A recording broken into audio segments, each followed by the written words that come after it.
ఏలూరు జిల్లా చింతలపూడి మండలం నాగిరెడ్డిగూడెంలోని గురుకుల పాఠశాలలో తాగునీటి సమస్య తీవ్ర రూపం దాల్చింది. గత కొన్ని రోజులుగా పాఠశాలలో తాగునీటి సరఫరా నిలిచిపోవడంతో విద్యార్థినులు వారి తల్లిదండ్రులు పాఠశాల గేటు ఎదుట ధర్నాకు దిగారు. తాగునీరు లేక తీవ్ర ఇబ్బందులు పడుతున్నామని విద్యార్థినులు ఆవేదన వ్యక్తం చేశారు. స్నానాలు చేయడానికి, మరుగుదొడ్లను ఉపయోగించడానికి కూడా నీరు లేక నిత్యం ఇబ్బందులు ఎదుర్కొంటున్నామని వాపోయారు. నీటి కొరత కారణంగా కిచెన్తో పాటు హాస్టల్ ప్రాంగణంలో పారిశుద్ధ్యం పూర్తిగా దెబ్బతిందని, దీంతో అనారోగ్య సమస్యలు వచ్చే ప్రమాదం ఉందని తల్లిదండ్రులు ఆవేదన వ్యక్తం చేశారు. పాఠశాలలో వెంటనే తాగునీటి సరఫరాను పునరుద్ధరించి విద్యార్థుల ఇబ్బందులు తొలగించాలని డిమాండ్ చేస్తూ పాఠశాల గేటు ఎదుట బైఠాయించి పెద్ద ఎత్తున నినాదాలు చేశారు.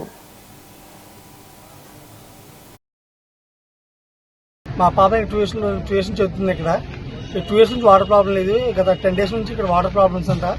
వార్డెన్ హెచ్ఎం గారు కానీ స్టాఫ్ మొత్తం రాజీనాయకులు ఇన్ఫార్మ్ చేశారంట. వాళ్ళు ఏ రకంగా స్పందించట్లేదు. పిల్లలు వాటర్ లేక చాలా తీవ్ర ఇబ్బందులు పడుతున్నారు.